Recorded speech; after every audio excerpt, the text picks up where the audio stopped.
est mon berger, ô Seigneur, rien ne saurait manquer où tu me conduis. Au nom du Père et du Fils et du Saint-Esprit, Amen. La grâce de Jésus notre Seigneur, l'amour de Dieu le Père et la communion de l'Esprit Saint qui nous unit en ce dimanche soit toujours avec vous et avec votre esprit. Chers frères et sœurs dans la foi, aujourd'hui l'Église, notre Mère, par le biais de la télé Marie, nous donne l'occasion de célébrer le 32e dimanche du temps ordinaire. Et les lectures proposées pour notre méditation nous exhortent sur la générosité et la confiance en Dieu. Nous sommes appelés à faire entièrement confiance en Dieu. Et pour cela, des cas typiques nous sont donnés dans la première lecture et dans l'Évangile. Nous avons entendu le témoignage de deux pauvres veuves, une païenne et une fille d'Israël. Bien-aimés dans la foi, dans la première lecture, il s'agit de la veuve de Sarepta qui a fait preuve de la foi à la parole du prophète Élie, lui demandant de lui cuire une petite galette et la lui apporter, alors que c'était même la toute dernière réserve de leur nourriture. Une poignée de farine et un peu d'huile qu'elle voulait cuire pour elle et son fils, comme dernier repas en attendant leur mort. Mais bien-aimés dans la foi, comme vous le savez, le prophète Élie avait défié les prophètes de Baal pour leur montrer qu'il n'y a qu'un seul Dieu. C'est pourquoi il demanda à Dieu qu'il n'y ait pas de pluie. Il y avait donc la sécheresse, la famine et la vie était intenable. Tout cela, frères et sœurs, pour faire voir au prophète de Baal que leur idole n'était pas le vrai Dieu. Car s'il était le vrai Dieu, il devait faire pleuvoir. C'est dans ce contexte que le prophète va rencontrer la veuve de Sarepta et opérera le miracle dont il est question en faveur d'elle et de son fils. Mais bien-aimés dans la foi, pour nous chrétiens d'aujourd'hui, cette veuve est le visage de la foi qui partage. Les grands témoins de la charité sont souvent des gens qui n'ont pratiquement rien, mais qui n'hésitent pas à risquer le peu qu'ils ont pour secourir les plus nécessiteux. Mais bien-aimés dans la foi n'est pas seulement une croyance, c'est surtout une confiance à Dieu et à sa parole.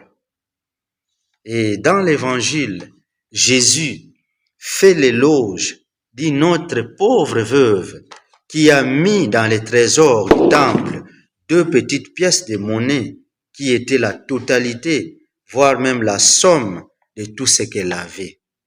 Contrairement aux autres qui ont prélevé les superflus sur leurs avoirs, la pauvre, l'indulgente, a mis tout ce qu'elle possédait, tout ce qu'elle avait pour vivre. Certainement qu'elle l'a fait en ayant la pleine confiance que Dieu s'occupera d'elle. Chers frères et sœurs, toutes ces 2 pauvres femmes font preuve de confiance en Dieu. Une confiance qui les pousse à prendre les risques, à s'oublier totalement. Ce qui peut attirer notre attention aujourd'hui, mes bien-aimés dans la foi, est le fait que ces femmes se trouvent dans une situation désespérante. Mais en dépit de cela, elles sont gentilles, ouvertes. La première est accueillante et la seconde prête à tout donner. Mes bien-aimés dans la foi, notre monde actuel nous place devant plusieurs défis, chacun dans son contexte. Nous n'avons peut-être pas affaire à la pauvreté matérielle extrême, comme le cas de ces femmes dont nous parlent les Écritures saintes aujourd'hui. Mais nous avons aussi nos pauvretés humaines qui nécessitent la confiance en Dieu afin qu'il les comble. Le plus souvent, nos situations angoissantes nous enferment, nous isolent des autres et nous éloignent de Dieu. Quand nous parlons des situations angoissantes, nous voyons les cas de décès, nous voyons les différentes inondations, nous voyons les difficultés que nous parcourons chaque jour dans notre vie. Et voire même certaines, ils vont jusqu'au désespoir total, à la dépression mentale, au suicide. À l'instar, chers frères et sœurs, de ces deux femmes, nous sommes conviés en ces jours à nous abandonner au Seigneur, à prendre les risques de nous offrir complètement à lui, même si l'ici ne nous apparaît pas clair. Une chose doit nous habiter, mes bien-aimés dans la foi, c'est la confiance. Nous devons avoir confiance à celui qui nous appelle. Nous devons avoir confiance à Jésus, car en lui seul sont réservés tous les trésors. En lui seul sont réservées toutes les puissances de ce monde. Mes bien-aimés dans la foi, nous devons être capables de reconnaître la présence de Jésus dans notre vie. Avoir confiance, justement parce que notre relation avec Dieu existe. C'est-à-dire, nous devons avoir une relation sincère, sans hypocrisie, comme les scribes dont parle Jésus dans l'Évangile. Nous devons prendre les risques de ne pas placer notre confiance à la richesse matérielle de ce monde.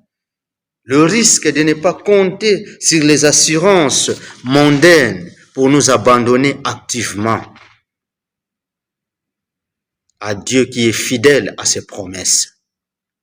Mes bien-aimés dans la foi, prions donc afin que Dieu nous aide à lui faire totalement confiance et à nous abandonner entièrement à lui.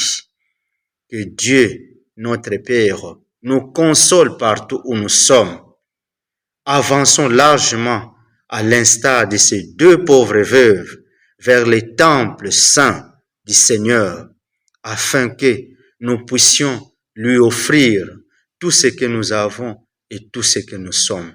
Que Dieu, dans sa toute-puissance, vous bénisse au nom du Père et du Fils et du Saint-Esprit. Amen.